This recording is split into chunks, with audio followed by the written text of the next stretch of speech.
I want to give y'all some examples of the types of things that I could pick out about a person that might not be so obvious to the untrained eye. So, like, let's take for instance, there's a guy who, him and his wife were recently convicted as the parents of a school shooter. And the judge convicted them mainly because the parents were negligent, because the child was showing them signs, and had they been cognizant of those signs, they were supposed to give the appropriate attention to their child, and they did not do that. So I understand where the judge is coming from with that. I absolutely agree that when parents are negligent in their duties because they're not cognizant of the signs that a child is showing them, that is not an excuse. It's not an excuse. And the parents need to take accountability for not being cognizant of their child's expression. And if they didn't know, and certain alarm bells didn't ring, you have to dig deeper to find out why that is. Why you were not cognizant of these signs. Why you did not recognize these signs for what they were. Because that means that you're lacking somewhere as a parent. You're lacking. Because even after the judge sentenced the parents, the father seemed to be enraged that he was being held accountable or responsible for the act of his child. He could not understand that. So that lets me know that there is a disconnect here. There is a disconnect.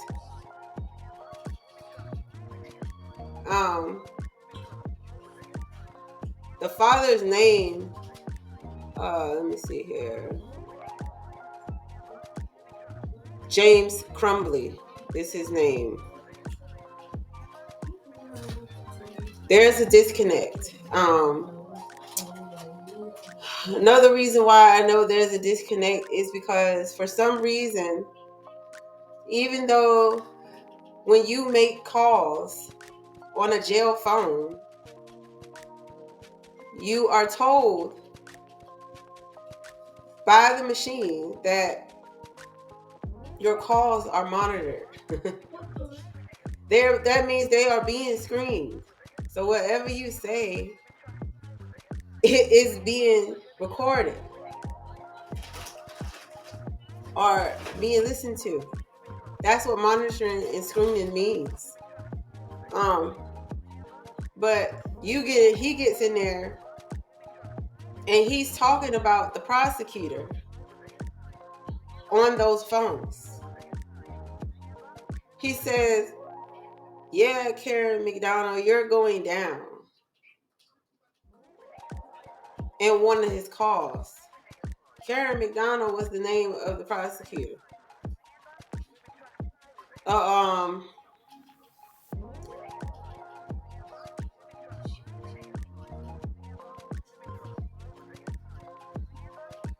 He says, "Go ahead, record this call.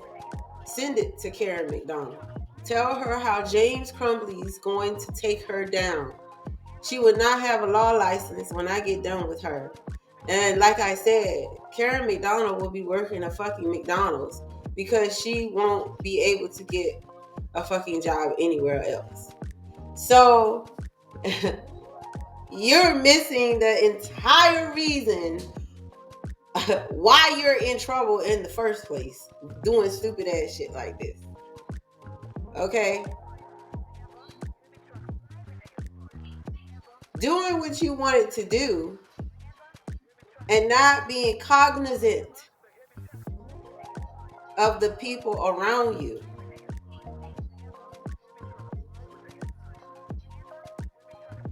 Like,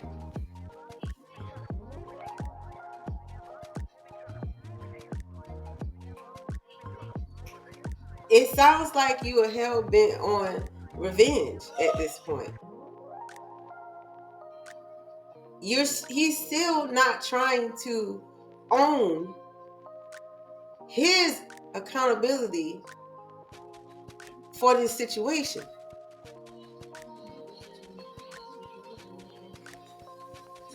He later on said when he gets out of jail, he's going on a rampage. So this sounds to me like somebody who don't want to be accountable for what you said he's accountable for. He's not going to take responsibility for that, and you're the one who's wrong. This sounds to me like somebody who cannot accept responsibility when it comes to negative things.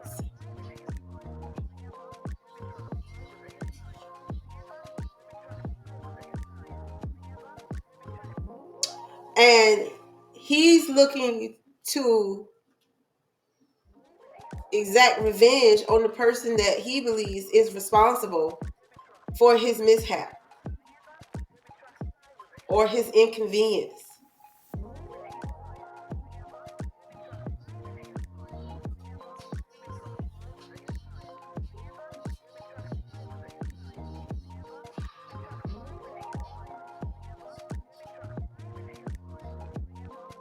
It's interesting that this person did not testify at his own trial. Because this is tying, all of this is tying together with this person.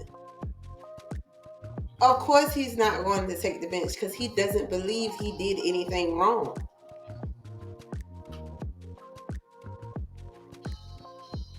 And he feels like he's not going to get, whatever he has to say, it's not going to help. Or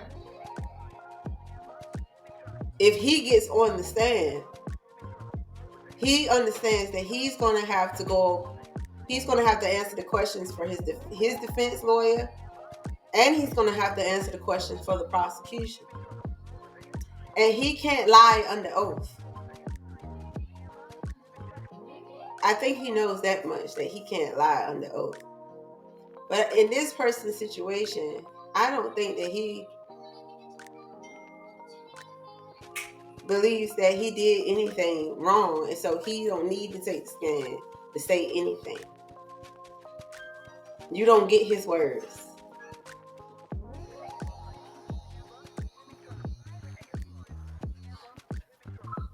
So the way that this father is acting is almost like a child who feels like you punish them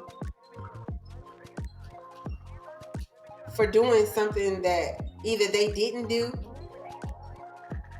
or you punishing them for something they did do was wrong of you. That's what kind of child I see in this person with the way that he's acting. So you want to try to get me in trouble? Well, I'm going to silence you, or I'm going to make sure you don't get nobody else in trouble, or I'm going to make sure you pay. That's what I'm getting from this person.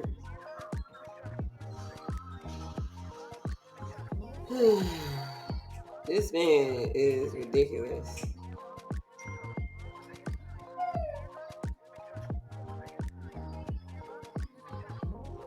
These parents were called to the school. Oh my gosh. They were called to the school because the child drew some crazy stuff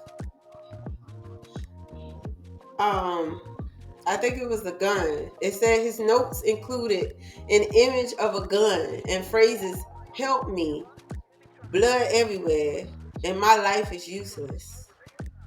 So apparently the parents, even though they was meeting with the school official, didn't feel like that was something that was of immediate concern, because it says that the parents turned away after the meeting, leaving their son at school, and they went back to work. As if this was not a situation where the child was screaming for attention.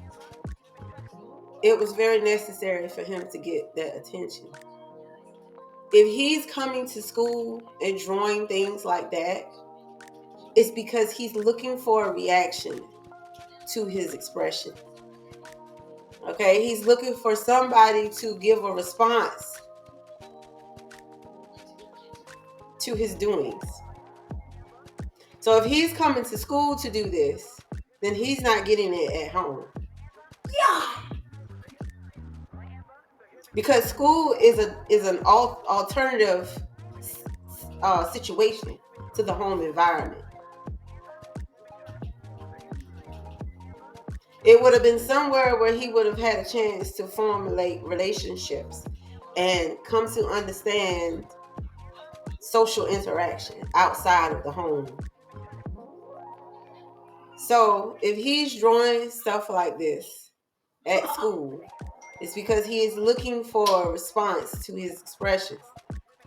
And if he's looking for it at school by doing things like this for somebody to notice,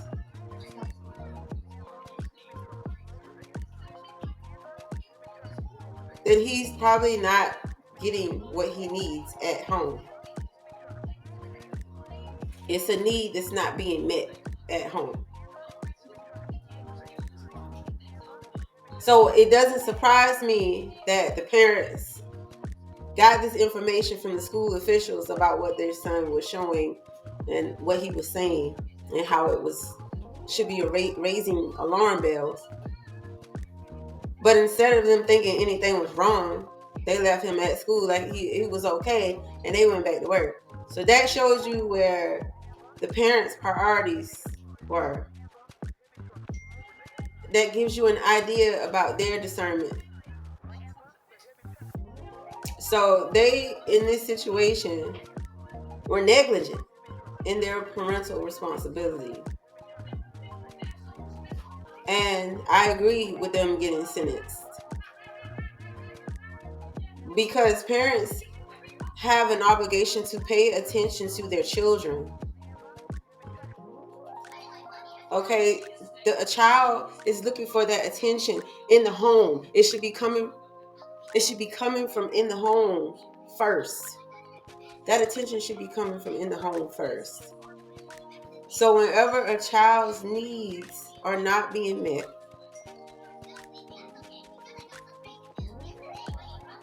they can look for them in other ways. They can seek them out in other ways. But as a parent, if you pay attention to your children, you'll know when to intervene.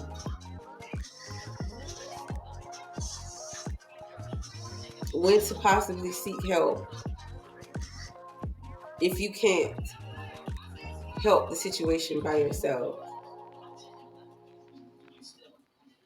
A lot of times a child needs you to pay attention to them. And this is important because there's a lot of us who grew up during a time where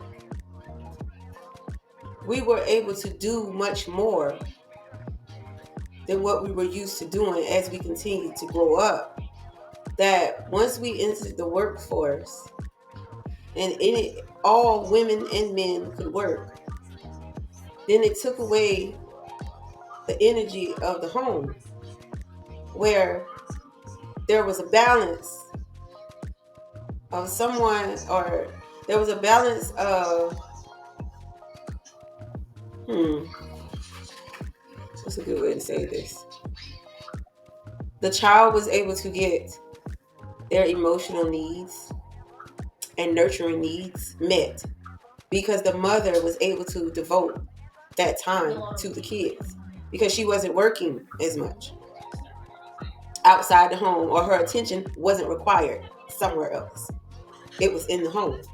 Now, I'm not suggesting that people go back to the mom being in the home and the husband or the father at work. No, because we're so advanced now that the mom can still work from home, but also be able to provide that time and that attention to her kids, because her energy is in the home.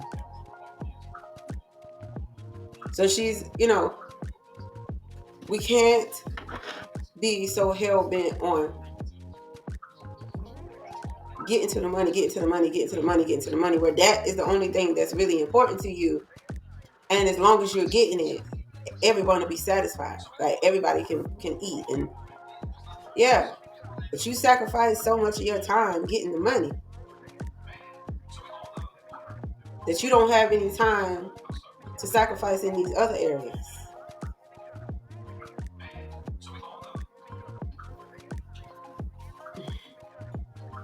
So the children are growing up in a household where they barely are able to relate to their parents in the ways that they should be relating to them,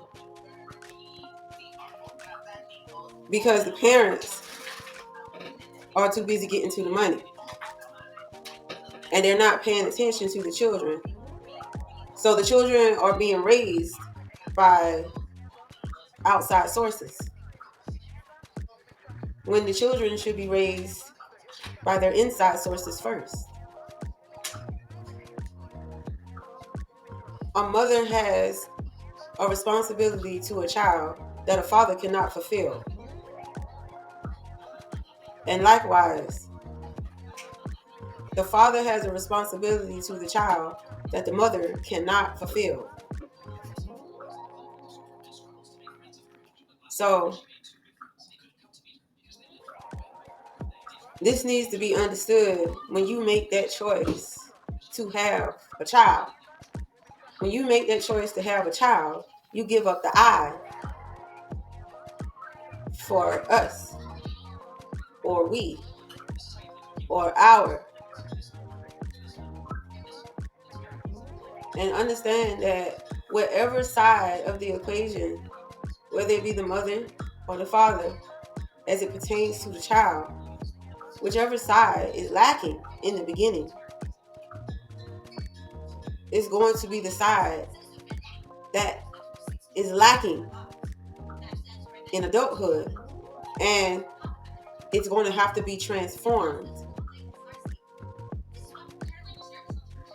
in order for that child who's now an adult to understand that it wasn't your fault that you were lacking in this area. But once you understand this area, now you can do differently.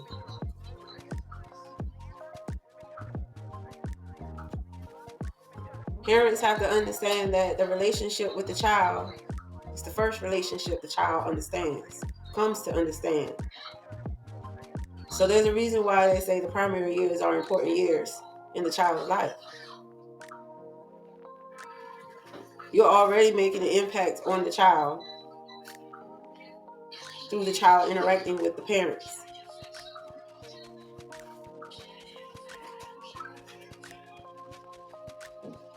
So if the child is lacking in an area,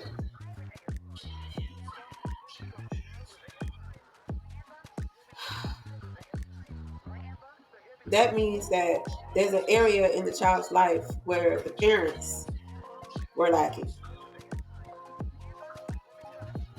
It could be one of the parents, it could be both of the parents.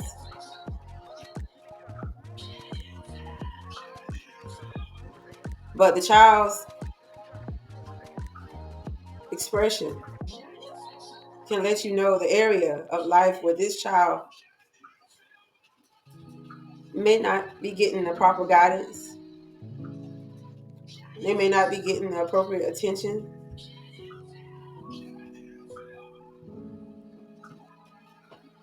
It could be that this was an area where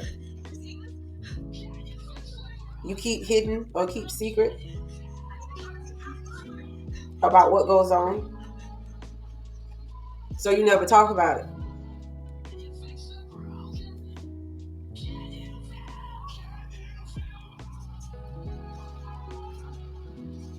Because after these people went back to work and decided to leave their child in school, the child, the same day, pulled a firearm out of his backpack and shot 4 students and injured 7 others.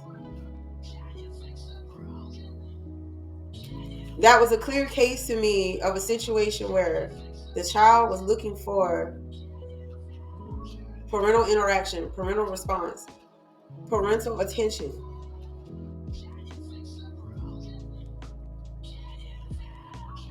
He was crying out for it. And even went to an alternate means of getting it through the school official. And he still did not get it. They sent him right back to class. And the parents went straight back to work. Nothing was done there after that cry out. And what transpired after that, I believe, was directly connected. It was directly connected to that situation. I believe that had the parents intervened right then, they could have did something as simple as take him home for the rest of the day.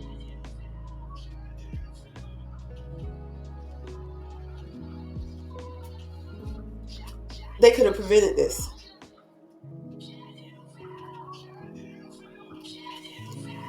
Another thing about Mr. James Crumbley is I think he prefers to live in a perfectionist type of dream state where he'd rather make an excuse or come up with some other justification, some other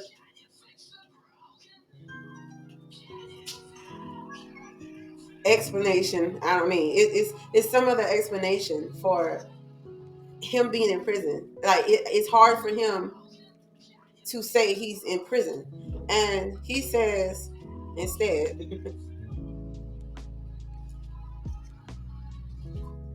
okay, it says he calls himself a martyr, and says he feels like he joined the military in his jail cause. He says, I kind of feel like a martyr. We're martyrs, without the whole dying aspect of it, because I don't know a better word to use. You're a prisoner. You're an inmate. So you're using the word martyr. Why? Because it's not associated with negativity, degradation, indecency, unbecoming. These are all words that the word prisoner or inmate are associated with. So you don't want to use that word because that's what you are. But you don't want to use that word. You want to use a word like martyr. Who says that they're a martyr in jail? Okay, you're not a Nelson Mandela. You're not. You're not going to jail for a cause. A very, very important cause. No, this is not that situation. So he would be a martyr. You would be the opposite of that, because it wasn't the actions of somebody else that got you in here. It was your non-action that got you in here. So you're not a martyr. But this person says we're martyrs, without the whole dying aspect of it. Because I don't know a better word to use. So I use the word martyr. But we're martyrs to make sure that this doesn't happen to anybody else in America again.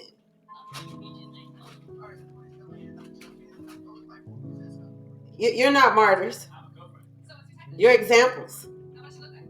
You're examples of what not to do.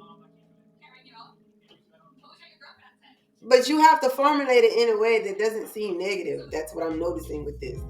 That's the reason why you're saying it. You got to make yourself seem like a hero in order for you to deal with your situation.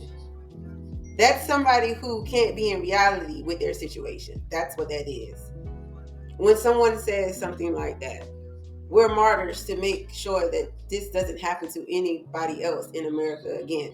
To make sure that nobody like that dumb, stupid bitch, Karen McDonald. Mind you, I told you he was going in on the prosecutor of his case. You're a martyr, but you are clearly enraged with this prosecutor, with the way you keep talking about her. Dumb, stupid bitch. Those are the words of someone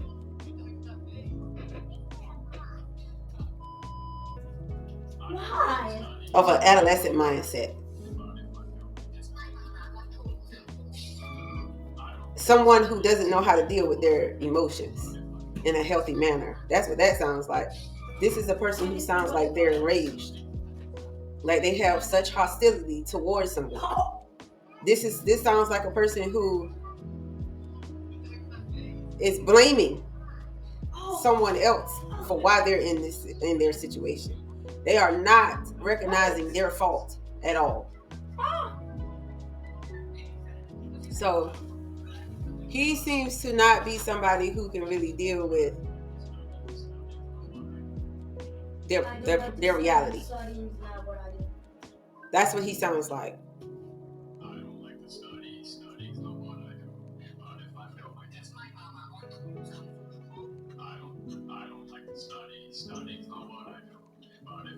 Because it's very interesting that during his trial, he decides not to take the stand.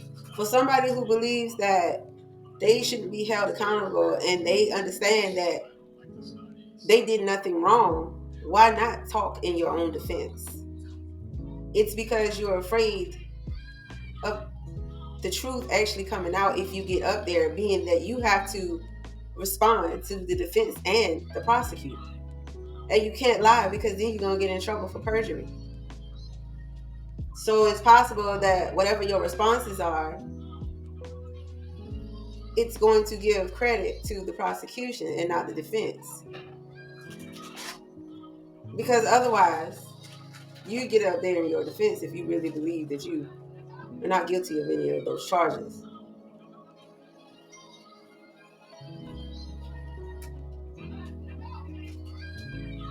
This man just does not want to be associated with the negative connotation of going to jail or going to prison. And he's not going to accept his accountability in this action as the child's parent.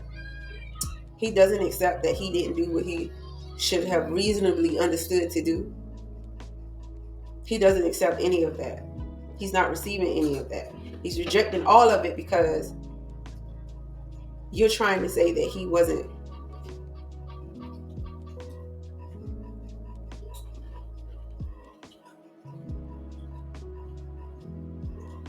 acting with sound mind.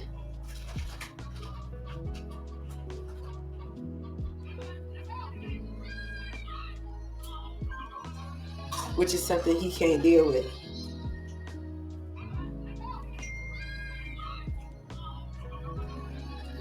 So now he's calling himself a martyr. Not an example, not a prisoner, not an inmate. He uses the word martyr. Why? Because martyr is acceptable in society for someone who is doing something on the benefit of others, for the benefit of others. You don't get to use the word martyr though, Mr. Crumbley, because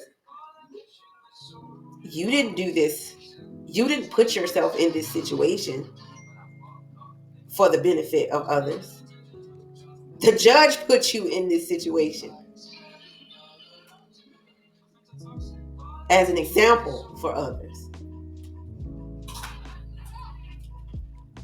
That's what happened.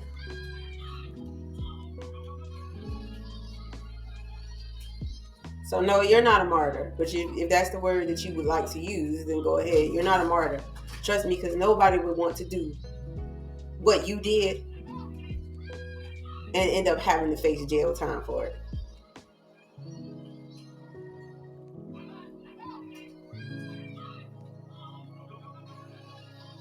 Not as a movement for the people, they would not.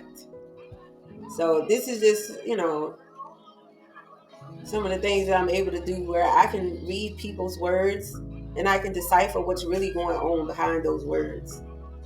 I can do the same thing with people's actions. If I'm watching somebody and I can see their nonverbal and hear their verbal at the same time, I can tell you when they're being honest and when they're lying. So I have it both ways where I can see it visually, I can see what's going on, and I can read it, comprehend it a certain way through the words as well. All right, y'all. That's all I had to tell y'all. I'm going to make sure that I post the article that I was looking at, in particular for Mr. Crumbley, when I was talking about, him getting sentenced, what the child got in trouble for, and them coming out and then leaving. I'm going to post this article so y'all can see it. Until next time.